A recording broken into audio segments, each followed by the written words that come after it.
Hello बेटा, how are you? Fine, okay. So बेटा, हमारा चैप्टर क्या चल रहा था? Chapter third, that is the classification of elements.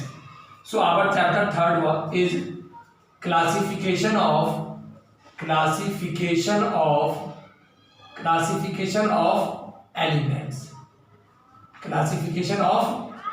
Elements, okay बेटा, and periodicity of properties. So हमने देखा था बेटा, हमने लास्ट टॉपिक, अगर आपको ध्यान हो तो हमने क्लासिफिकेशन किया था। सबसे पहले सबके अलग अलग कॉन्सेप्ट थे। सबसे पहला कॉन्सेप्ट किसका था? लॉ ऑफ ट्राइब्स, फिर लॉ ऑफ ऑक्टेव्स, फिर मेंडलेव, फिर मॉडर्न पीरियोडिक टेबल। इसके बाद बेटा अब आईयूपीएसी रूल के हिसाब से इन्होंने क्या बताया? आईयूपीएसी रूल के हिसाब से बताया कि जिनके एटॉमिक नंबर 100 से मोर देन 100 होगा, इट मीन्स उनका हम नॉमिनेचर कैसे करेंगे? कुछ रूल्स के साथ, जो मैंने आपको रूल्स बताया था। इसके बाद हमने बेटा, अगर हमें एटॉमिक नंबर फाइंड हो, अगर हमें एटॉमिक नंबर गिवन है and we can find the group, period and block of element, तो हम फाइंड कर सकते हैं। हमने स्टडी किया था बेटा, there are 4 block of elements. कौन कौन से ब्लॉक ऑफ एलिमेंट थे? That is S block element, P block element, D block element and F block element. तो हमने इसके ऊपर डिस्कस किया था बेटा। तो there are 4 block of element, S block element, P block element, D block element and F block element. Okay, जिस किसी एलिमेंट का लास्ट इलेक्ट्रॉन एस सब सेल में जाए, the element in which the last electron goes to जिस सब cell में जाएगा, if the last electron goes to S sub cell, that is called S block element. If the last electron goes to P sub cell, that is P block element. If the last electron goes to D sub cell, that is called D block element. And if the last electron goes to F sub cell, that is called F block element. हमने इसकी general electronic configuration देखी बेटा। क्या क्या देखा था आपने? देखा था ना आपने, जैसे जनरल में आपने एस का देखा था, पी का देखा था, डी और एफ के जो जनरल इलेक्ट्रॉनिक कॉन्फ़िगरेशन है बेटा, उसको ध्यान से, वो बहुत इंपॉर्टेंट है। सो हमने यहाँ तक देखा था। इसके बाद बेटा हमने ये ब्लॉक ऑफ एलिमेंट डिस्कस कर लिया था। अगर हम एलिमेंट्स की बात करें बेटा, तो एलिमेंट्स की यदि हम बात करते हैं तो क्या होता है कि elements are divided into mainly metals and non metals. Mostly metals होते हैं, नॉन मेटल्स कम होते हैं। तो मोस्टली बेटा मेटल्स होते हैं। और अगर हम इनकी बात करें हम, तो अगर जनरली बात करें तो कुछ मेटल्स या कुछ एलिमेंट्स ऐसी होती हैं जिनकी कुछ प्रॉपर्टी मेटल की तरह भी होती है, means similar property of the metal, and कुछ प्रॉपर्टी उसकी नॉन मेटल से भी मिलती है। तो उनको अलग से ब्रांच किया गया, अलग से उसका नेम किया गया है, that is called metalloid. Okay, that is called metalloids. Now अब हम नेक्स्ट आगे डिस्कस करेंगे क्या? Periodic property of element, that is the periodic properties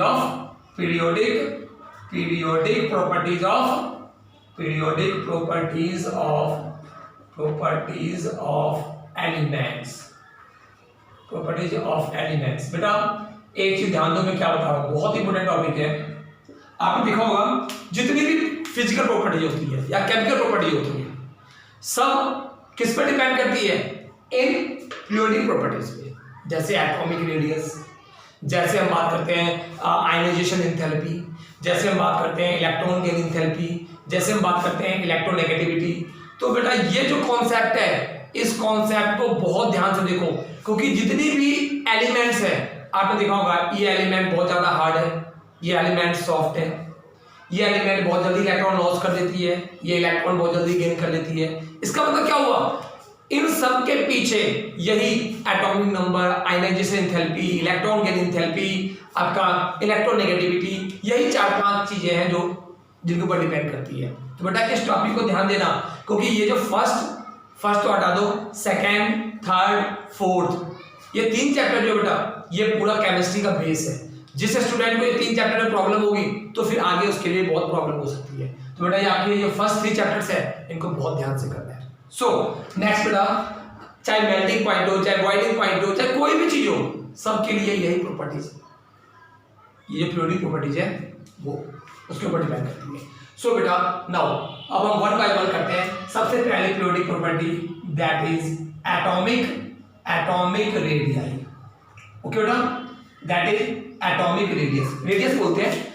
अच्छा, रेडियस किसे कहते हैं? यू नो, हमने क्या कहा था? That is nucleus and electrons are revolving around the nucleus in a circular path. Right, electrons are revolving around a nucleus in a circular path. Nucleus से outermost shell जो electron है, इसका जो distance होता है that is called, basically हम क्या बोलते हैं? That is called radius. Okay, इसकी वैल्यू बहुत ही पिकोमीटर में होती है। पिकोमीटर, नैनोमीटर, बहुत ही स्मॉल होती है। क्यों? क्योंकि बेटा आपने देखा होगा एटम तो बिल्कुल ही बहुत छोटा होता है। जब एटम का साइज बहुत छोटा होता है इसका मतलब क्या हो गया? ये मिनिमम में होगी 10 की पावर माइनस 15, 10 की पावर माइनस, इस टाइप से बेटा वैल्यू होगी। So radius. नाउ तो रेडियस की बात करें बेटा, तो सबसे पहले ध्यान दो, हम radius of atom means nucleus से लेके आउटर मोस्ट सेल तक का जो डिस्टेंस होगा दैट इज कॉल्ड रेडियस। और इसी रेडियस से किसी एटम का साइज पता चलता है। रेडियस से हमें किसी एटम का साइज पता चलता है बेटा, ध्यान रखना। मैं क्या बोल रहा हूं, ध्यान दो, that is the radius of atom. Okay, तो एटॉमिक रेडियाई की बात करें बेटा, तो न्यूक्लियस से आउटर मोस्ट सेल तक का डिस्टेंस। ओके, नाउ अगर हम एटॉमिक रेडियस की बात करें तो ध्यान दो बेटा, ये थ्री टाइप्स की होती है। कैसे निकालते हैं हम? ध्यान देना। First covalent radii,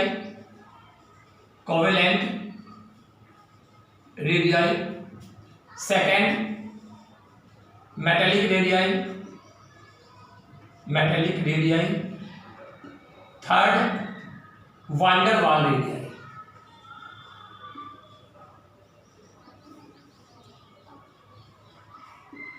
okay, so ये थ्री टाइप की रेडियस होती है। First atomic radii are divided into three category, covalent radii, metallic radii and van der Waals radii. Radius हम कैसे निकालते हैं बेटा?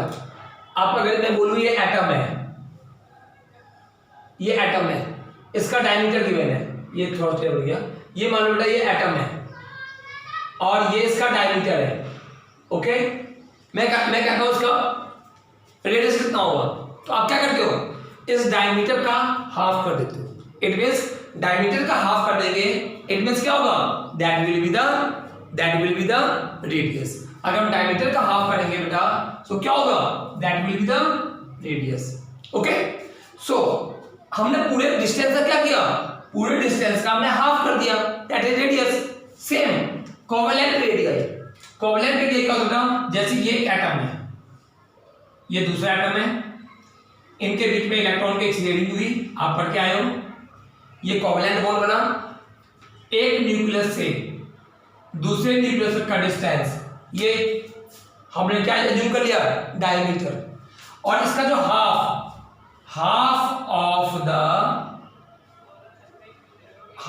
ऑफ द डिस्टेंस जो बॉन्ड बन गया ना, इस बॉन्ड का half, that is called covalent radii.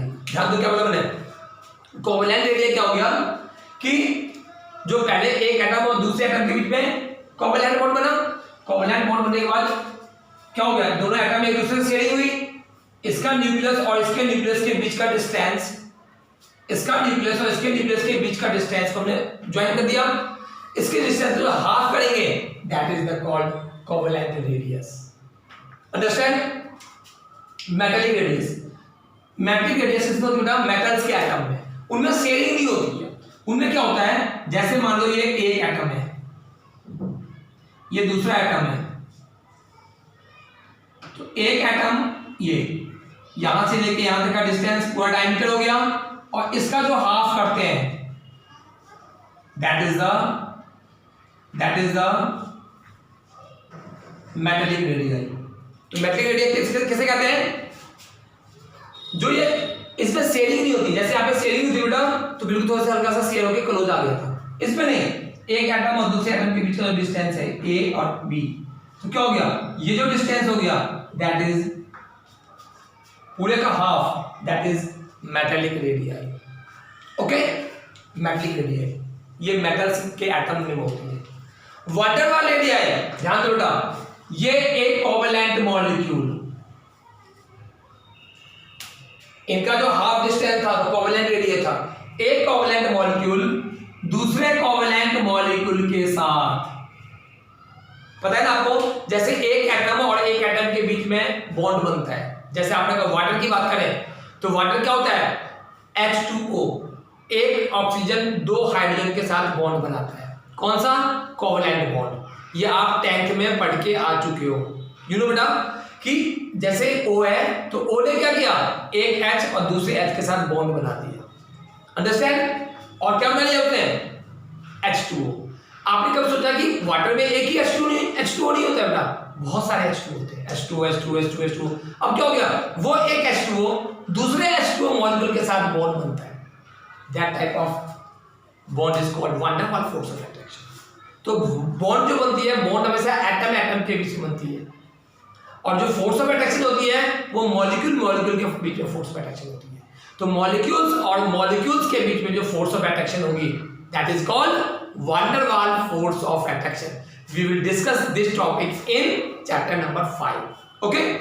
So van der Waals radii, van der Waals radii क्या होता है, एक कोवेलेंट मॉलिक्यूल और दूसरे कोवेलेंट मॉलिक्यूल, इनके बीच का जो डिस्टेंस है, इस डिस्टेंस का हाफ, दैट इज कॉल्ड,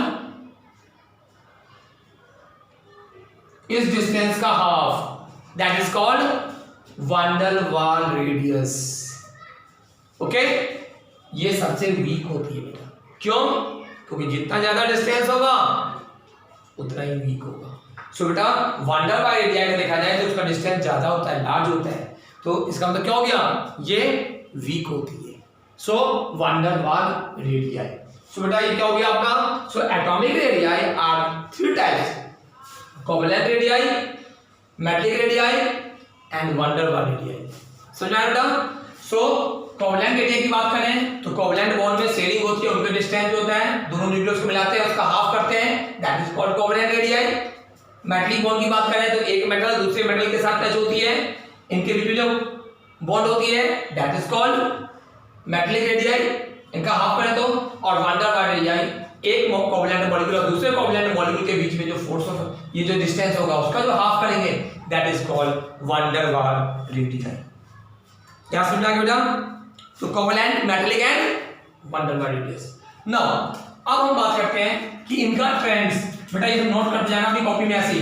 इसके अलावा मैं आप लोगों को नोट्स भी भेजूंगा, ये जैसे मैं नोट कर रहा हूँ वीडियो में वैसे आप अपनी कॉपी में नोट करो, और इसके अलावा मैं नोट्स दूंगा वो आप उसको निकाल के अपना पढ़ने के लिए आपके लिए बेटर रहेगा। सो एटॉमिक रेडियस। नाउ अगर हम बात करें इन ग्रुप्स, ग्रुप में क्या होगा, इन ग्रुप की बात करते हैं हम लोग, और इन पीरियड की बात करते हैं, इन पीरियड्स की बात करते हैं। ग्रुप में और पीरियड में क्या होता है ध्यान दो बेटा, पता है आपको, यू नो ग्रुप किसे कहते हैं, टॉप टू बॉटम, नीचे जो वर्टिकल लाइंस होती है, that vertical lines is called group. आपने पीरियोडिक टेबल देखा होगा, पीरियोडिक टेबल में बेटा आपके एनसीईआरटी बुक में पीरियोडिक टेबल है, उसको देखो, उस पीरियोडिक टेबल में आप क्या देखते हो, जो वर्टिकल लाइंस होती है, this vertical lines is called group, this vertical lines is called group and horizontal row is called periods. तो आपने अगर एनसीईआरटी बुक में अगर देखोगे ध्यान से बेटा, तो आपके एनसीईआरटी बुक में पीरियोडिक टेबल ड्रॉ की हुई है, तो उसमें आपने देखा होगा there are 18 groups and 7 periods. Okay, now अब हम करते हैं बात ग्रुप की बेटा।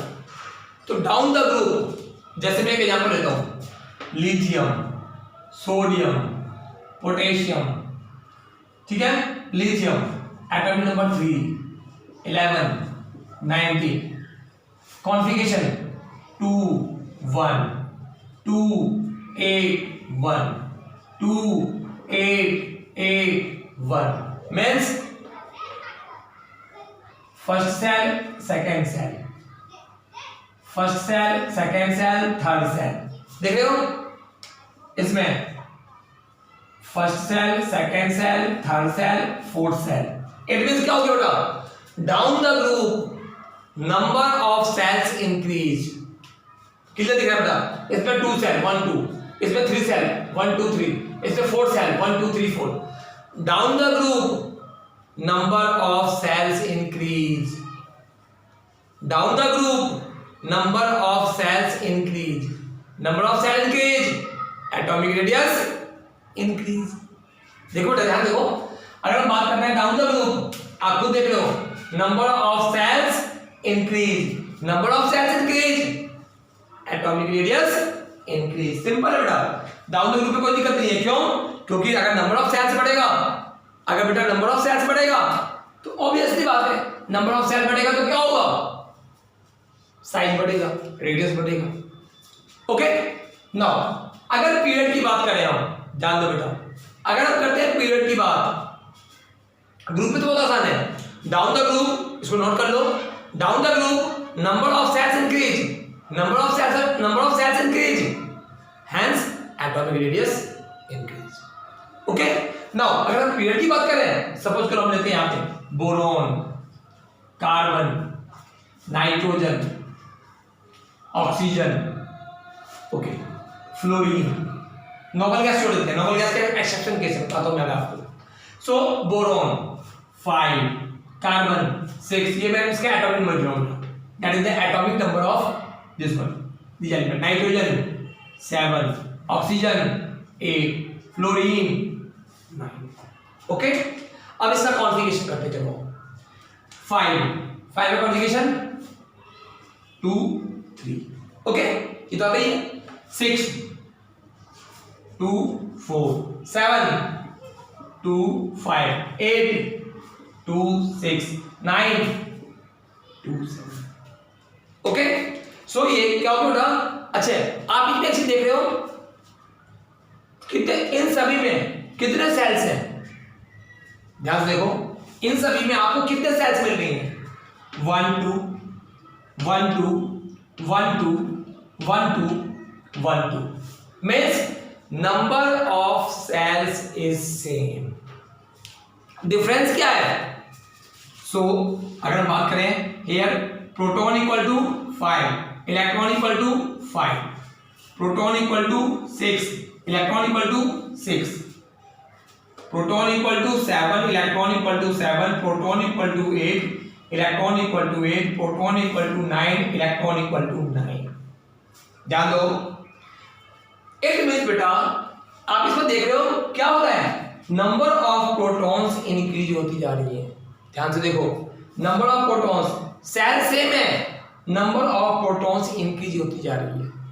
नंबर ऑफ प्रोटॉन्स बेटा अगर हम बात करें प्रोटॉन कहां होती है एटम में, अगर हम बात करते हैं प्रोटॉन की, तो प्रोटॉन बेटा एटम में होती कहां पे? प्रोटॉन कहां पे होती बेटा? प्रोटॉन आर प्रेजेंट इन, कहां पे? Proton are present in nucleus. Nucleus suppose मैंने कहा बेटा ये प्रोटॉन 5 है, तो ये यहां पे ये न्यूक्लियस, न्यूक्लियस में 5 प्रोटॉन, ये फर्स्ट सेल में 2 इलेक्ट्रॉन, सेकेंड सेल में 3 इलेक्ट्रॉन। ओके फर्स्ट सेल में 2 इलेक्ट्रॉन, सेकेंड सेल में 3 इलेक्ट्रॉन। फाइन ना अब ध्यान दो बेटा, बोरॉन की बात करें 2 3, अगर इसकी बात करते हैं तो अब इसमें देखो प्रोटॉन 6 2 4, एक चीज देखो बेटा, न्यूक्लियस के अंदर प्रोटॉन है और प्रोटॉन पे कुछ ना कुछ चार्ज होता है, पॉजिटिव चार्ज। तो न्यूक्लियस के अंदर जो प्रोटॉन होती है उसको बोलते हैं हम लोग nuclear charge, that is nuclear charge. बेटा न्यूक्लियर चार्ज क्या होती है? Nuclear charge means number of protons present in nucleus, that is called nuclear charge. The number of protons present in nucleus, that is called nuclear charge. Okay fine. Now जैसे हम left to right जा रहे हैं, हम period की बात जब भी करेंगे बेटा तो हम कहेंगे left to right, left to right. जब भी हम पीरियड की बात करेंगे तो क्या बोलेंगे हम, लेफ्ट टू राइट। जब हम लेफ्ट टू राइट जा रहे हैं बेटा तो क्या हो रहा है, न्यूक्लियर चार्ज इंक्रीज होता जा रहा है। आप देख रहे हो, when we go from left to right the nuclear charge increase. How can you say 5 proton, 6 proton, 7 proton, 8 proton, 9 proton means number of nuclear charge increases. Electron भी बढ़ रहा है बेटा, इलेक्ट्रॉन also increases. So आपने पढ़ा हुआ है कि different type of charges attract each other. Here proton positive charge, electron negative charge. तो पॉजिटिव चार्ज और नेगेटिव चार्ज के बीच में क्या होगा, type of force of attraction. The force of attraction between nucleus means proton and electron, the force of attraction between nucleus proton and electron, this type of force of attraction is called effective nuclear charge. This type of force of attraction is called effective nuclear charge. Understand? So this type of effective nuclear charge, and we can say that Z effective. Z मतलब ये हो गया ना, Z क्या है, number of protons. Z number of protons है बेटा, तो Z क्या है, नंबर ऑफ प्रोटॉन्स. अब कैसे फाइंड करते हैं, Z is the effective nuclear charge. Okay, so when we go from left to right, effective nuclear charge increases. कैसे कह सकते हैं इफेक्टिव न्यूक्लियर चार्ज इंक्रीजेस, क्यों, क्योंकि बेटा फोर्स ऑफ अट्रैक्शन क्या होगा, 5, यहाँ 5 और 5 के बीच में फोर्स ऑफ अट्रैक्शन है, 6 और 6 के बीच में फोर्स ऑफ अट्रैक्शन है, 7 जितने ज्यादा प्रोटॉन इलेक्ट्रॉन होंगे फोर्स ऑफ अट्रैक्शन उतना ज्यादा होगा, और जितना ज्यादा फोर्स ऑफ अट्रैक्शन होगा बेटा सिंपल सी बात है साइज छोटा होता चला जाएगा. मींस जब फोर्स ऑफ अट्रैक्शन ज्यादा होगा तो क्या होगा, सब सेकंड सेल में ही है तो वो न्यूक्लियस के बिल्कुल नजदीक होता जाएगा, और क्या हो जाएगा, वो न्यूक्लियस के नजदीक होगा और उसका साइज छोटा होता जाएगा. So when we go from left to right in periodic table the atomic radii decreases. Why, because effective nuclear charge increases. And what is effective nuclear charge, the force of attraction between proton means nuclear charge and electron. Proton और electron के बीच में जो बेटा attraction होती है that is called effective nuclear charge. Fine, so that is the effective nuclear charge, that is called Z effective, that is called Z effective. Okay, so अब मैंने आपको एक बताया बेटा कि अब यहां पे नियॉन का एक्सेप्शन केस हो गया, जबकि नियॉन पे क्या होता है 10, 2 और 8, proton 10, electron 10, force of attraction ज्यादा होना चाहिए. ऐसा नहीं होता है, क्यों, because in noble gases van der Waals radii is present. In noble gases बेटा इसको नोट कर लो भाई, in noble gases van der Waals radii is present. तो due to van der Waals radii, बताया था मैंने बेटा आपको, वंडर वाल रेडियस सबसे बड़ा रेडियस होता है. तो इट मींस क्वेश्चन बहुत आता है, when we go from left to right atomic size decreases, but suddenly जैसे नोबल गैस आती है उसी ग्रुप में सेकंड पीरियड में या थर्ड पीरियड में अपने, तो क्या होता है, size increases. Why, that is the reason, due to van der Waals radius. बेटा बहुत इंपॉर्टेंट क्वेश्चन आता है ये कि ऐसा क्यों होता है. ओके, तो ये क्या था, ये एटॉमिक रेडियस था. Means when we go from top to bottom in group the atomic size increase. Why the atomic size increase, the number of shells increase, the number of shells increase, atomic radii increases.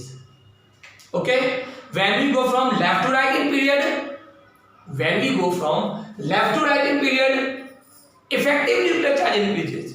What is effective nuclear charge? Number of protons and number of electron increases. Number of protons and number of electron increases means force of attraction increases. Force of attraction increases means effective nuclear charge increases. और जब बेटा effective nuclear charge ज्यादा होगी obviously उसका size decrease हो जाएगा। तो एक तो ये इफेक्टिव न्यूक्लियर चार्ज आपको ध्यान रखना है साइज का, और दूसरा क्या रखना बेटा आपको साइज प्लस दूसरा आपको कॉन्सेप्ट ये ध्यान रखना है कि इफेक्टिव न्यूक्लियर चार्ज के साथ हमें कि ये वान डेर वाल्स रेडियस के हिसाब से क्या होगा, वान डेर वाल्स रेडियस के हिसाब से हमें क्या होगा कि जैसे ही वान डेर वाल्स रेडियस हो जाएगा तो उसका साइज क्या होगा बेटा लार्ज हो जाएगा। तो कभी भी ध्यान रखना अगर वान डेर वाल्स रेडियस अगर इंक्रीज हो रही है तो साइज इंक्रीज हो जाएगी वान डेर वाल्स के कारण। ओके बेटा, सो ये क्या था, that was the atomic radius first.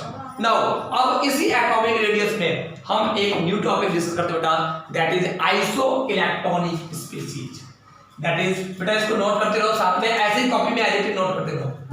So that is the isoelectronic species, isoelectronic species नाम से लग रहा है आइसो इलेक्ट्रॉनिक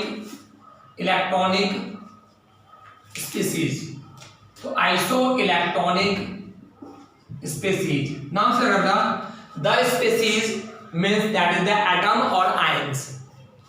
यू नो बेटा there are two type of ions, आप पढ़ के आ चुके हो 9th क्लास में, cation and anion.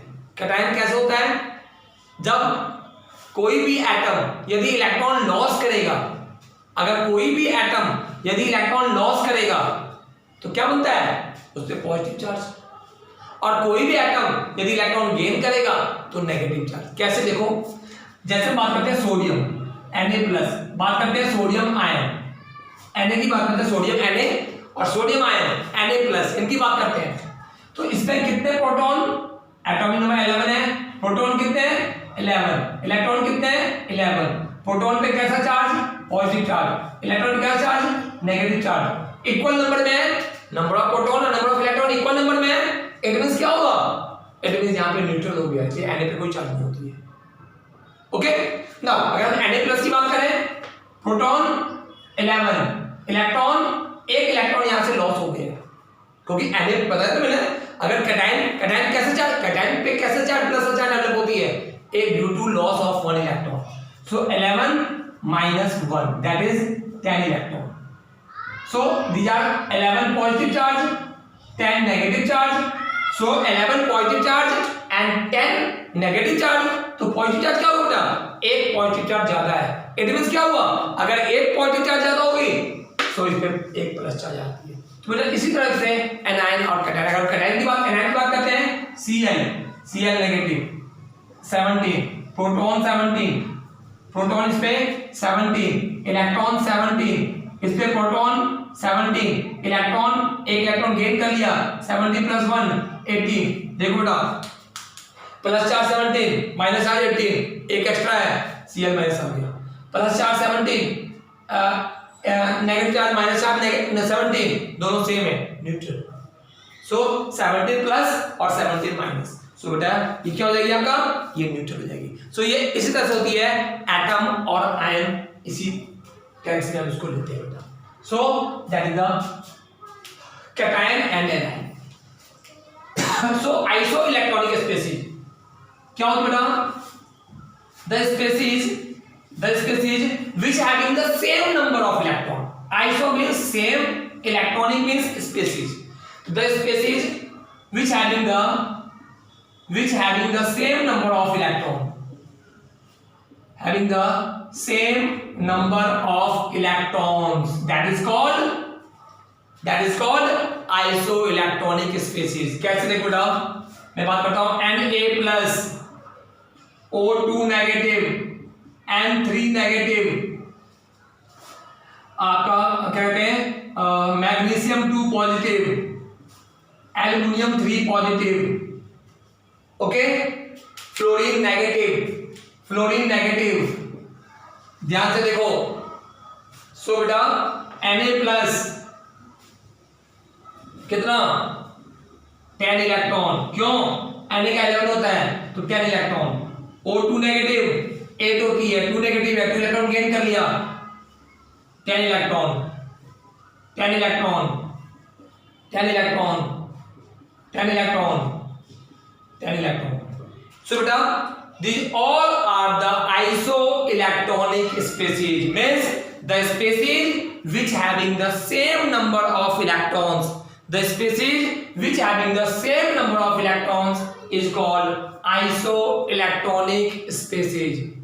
The species which having the same number of electrons is called isoelectronic species.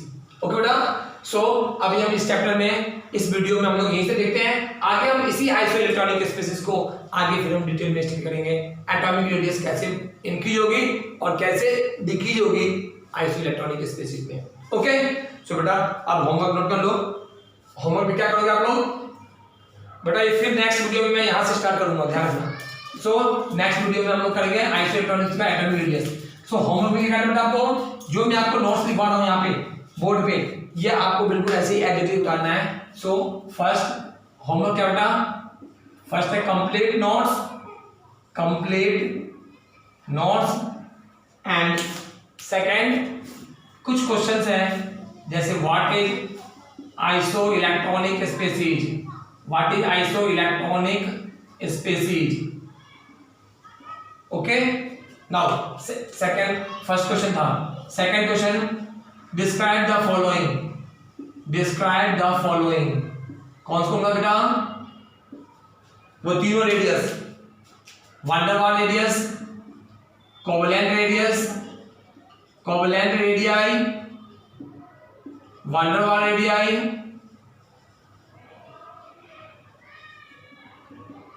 And metallic radii. Third, what is effective nuclear charge, what is effective Z effective, मैं सीधा दिया आपको, what is effective nuclear charge। सो बेटा ये आप questions करोगे कौन कौन से, फर्स्ट जो भी नोट्स में यहाँ बोर्ड पे लिखा रहा हूँ, आपको नोट्स को लिखोगे अपनी कॉपी में, number 1, number 2 what is isoelectronic species and number 3 जो क्वेश्चन है डिस्क्राइब द फॉलोइंग, इनको आपको covalent radii, van der Waals radii, metallic radii इनको डिस्क्राइब करनी है, और व्हाट इज जेड इफेक्टिव मतलब effective nuclear charge, the force of attraction between proton and nucleon, that is called effective nuclear charge. Okay बेटा, तो इसको हम यहां तक डिस्कस करते हैं, नेक्स्ट हम वीडियो में देखते हैं, नेक्स्ट वीडियो में करेंगे आगे। ओके बेटा, सो ये आप यहां तक इसको नोट कर लो, फिर हम नेक्स्ट वीडियो में आइसोइलेक्ट्रॉनिक स्पेसीज से आगे डिस्कस करते हैं। ओके बेटा।